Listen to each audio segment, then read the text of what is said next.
Remember this moment? We did it! Starmer was elected promising change, and when he started, he had a net positive approval rating, but that lasted exactly 1 month. His popularity dropped to the lowest level a prime minister has ever had, and that shouldn't have come as a surprise. Brits want change. Many of the past leaders they elected promised to deliver that change, an overhaul, a reform. But old prime ministers started with high approval ratings and saw this drop. But over time, people are increasingly dissatisfied with their leaders, and it's not hard to see why. The country is breaking down. What do people really care about? They want to live decently. One of the main problems is regional inequality. Some regions are poorer than others, with London and South East earning the most. But London also has the highest poverty rates in the entire country. Nearly 1 in 3 people here lives in poverty, and I'm just barely scratching the surface, and I'll get into this further. But what if the problem isn't the leaders that they elect? What if it's actually the entire system that they represent?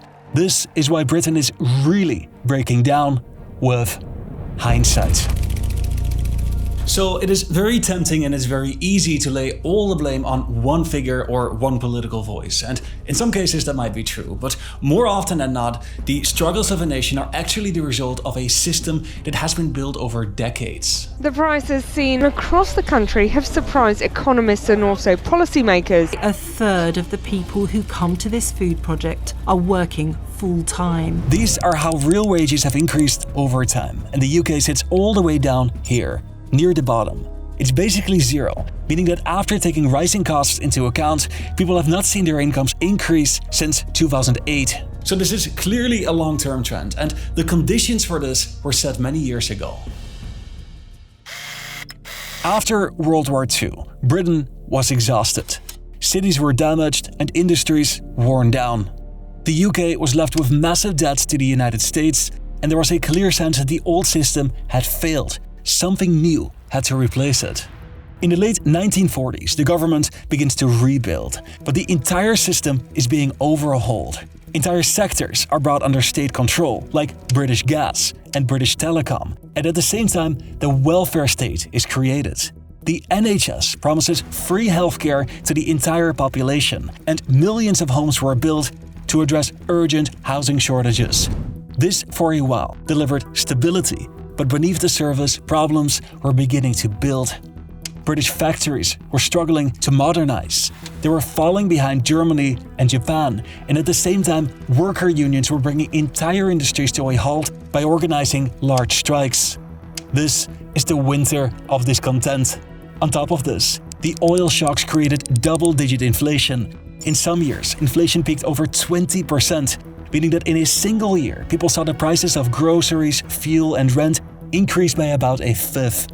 And that set the scene for a major change. The market economy is the friend of democracy. Margaret Thatcher comes to power with a bold new vision. The hard left conspiring to use union power to break, defy, and subvert the law.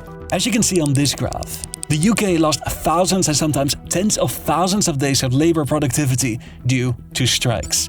That peak year of 29,000 was the year that Thatcher came to office. She passed new laws, making it much harder to organize large-scale strikes. Unions were becoming less powerful, less widespread, and over time, fewer days were lost to strikes. She worked on a complete overhaul of the system. Control was moved away from the government, and the economy was rebuilt on market principles. This achieved some of the core goals in the short term. Inflation was brought under control, and business confidence started to return. But there were clear downsides. Unemployment, that already sat at a record high of 5.4% when Thatcher came to power, rose sharply to nearly 12% in those first years. This was felt differently across different parts of the country. The former coal and steel regions of the north felt the reforms particularly hard. They lost their economic foundation almost overnight, and this is the big one. Thatcher's reforms made the country significantly less equal. This was the sharpest increase in the nation's history, and the country never fully recovered. The foundations of the economic system the UK has today were created in this moment, and that system is now breaking down.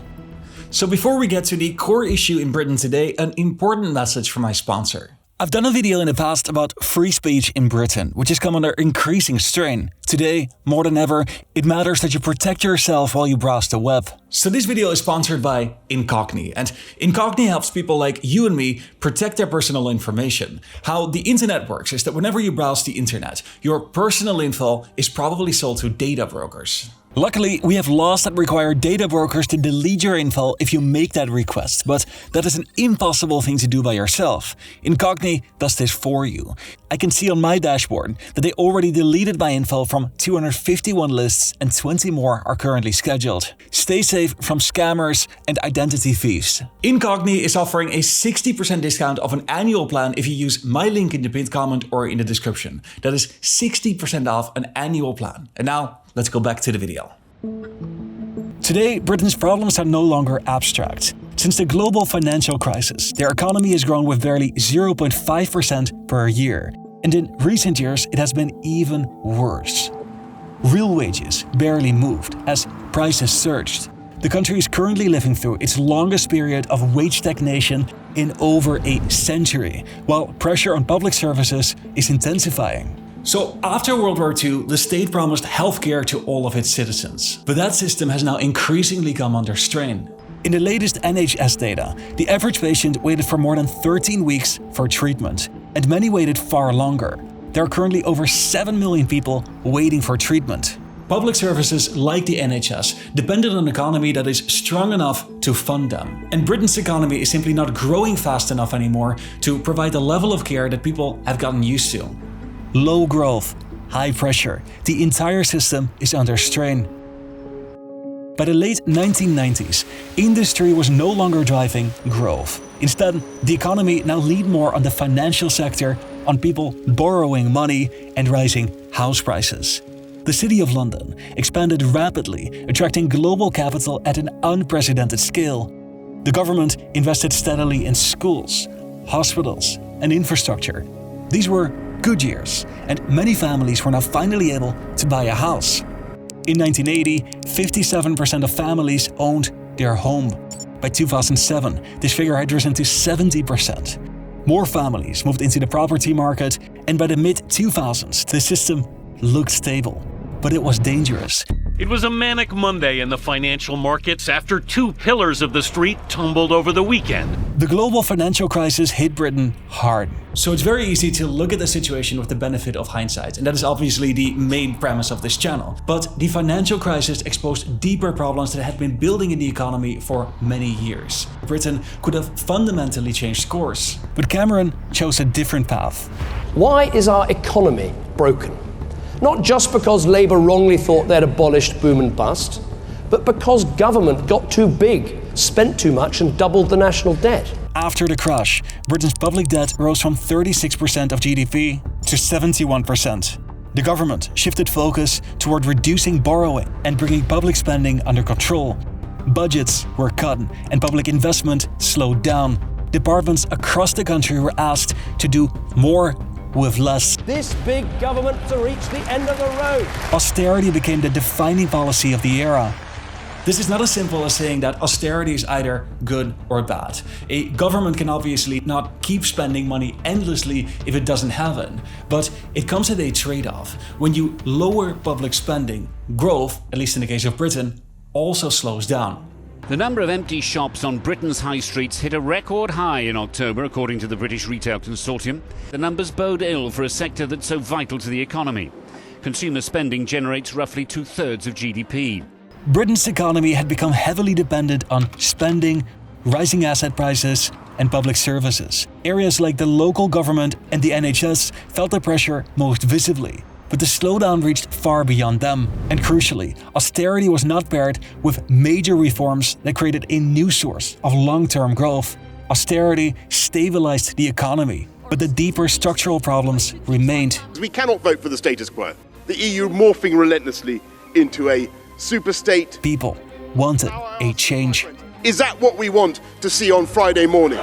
Do we want to be locked into that system? I don't think we do. I think we should take the chance now, as a country, to take back control. In 2016, the vote to leave the European Union was framed as a reset. a chance to break out of stagnation and rebuild the economy on new terms. But it added friction.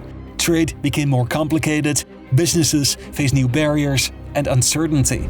Investment slowed as companies delayed decisions or moved activity elsewhere. Yet the picture was not completely one-sided. Since 2016, traditionally weaker regions like Northern Ireland and the Midlands recorded the strongest gains, while London and the Southeast saw some of the weakest. Parts of the country were slowly catching up. For many Britons, Brexit felt like something bigger than just leaving the European Union. It felt like a chance to finally break with the old system, a real reset after years of stagnation and frustration. But while Brexit changed Britain's relationship with Europe, the deeper economic problems underneath remained largely the same. Another crisis hit. From this evening, I must give the British people a very simple instruction. You must stay at home. Coronavirus has reached the UK. 2 patients from the same family in England tested positive on Friday. They are the first such cases in Britain. And the number of infections across the continent is also rising fast. The pandemic forced the government to spend at an unprecedented scale to support jobs, businesses and public services. As a result, public debt jumped from 85% of GDP to 95% in just a single year. After years of painful spending cuts and tight budgets, much of the progress that the government believed it had made disappeared almost overnight. And just as the economy began to reopen, inflation surged. Energy prices rose, food became more expensive. Everyday costs increased faster than wages, putting pressure on households already stretched by years of weak growth. The British economy just posted its worst financial year since the financial crisis. I've just been to Buckingham Palace and accepted His Majesty the King's invitation to form a government in his name. Governments changed, policies shifted, but the outcome stayed the same. Each shock exposed the same weakness. The British economy relied heavily on consumer spending and government support, yet it struggled to generate strong long-term growth. At the same time, public services depended on levels of funding that became increasingly difficult to sustain. The thing that's different about the UK is that this cost of living crisis comes on the back of decades of high inequality and low growth, and it's the two together that are so bad for lower middle income households. Well, we're seeing a massive increase in the people that are using the food table. You don't expect them to be struggling because they're working full time. It's everyone across the board. Britain might appear wealthy. The GDP of the London metropolitan area is roughly twice that of Norway, and it's about as large as the Netherlands. But outside London, productivity falls far behind the wealthier parts of Europe. The productivity of Wales is comparable to weaker regions in Spain, and parts of northern England have a similar productivity as regions in Central Europe. The system that Britain built delivered real results. It created stability after the chaos of the 1970s, and it created decades of growth and rising living standards. But it worked in a very specific way. Growth came mostly from people spending money, rising house prices, and the financial sector, not from making more things or becoming more productive. But every attempt to fix it ran into limits. If you cut spending, growth slows. If you increase spending, debt rises.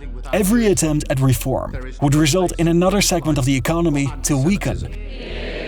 And those were risks that few governments were willing to take. So instead, leaders focused on adjusting the system rather than replacing it. So this video was written and edited by humans. If you want to see less AI slop and you want to be suggested more of my content, the best way to achieve that is by subscribing to my channel. I can see from my analytics that less than 1 in 10 people that are watching my videos are actually subscribed, and that is the best way to help me stay in business and for you to be suggested my kind of content more frequently. I appreciate that you stuck around all the way towards the end of the video, and if you want to see more, here are 2 more videos that you can consider for your next watch.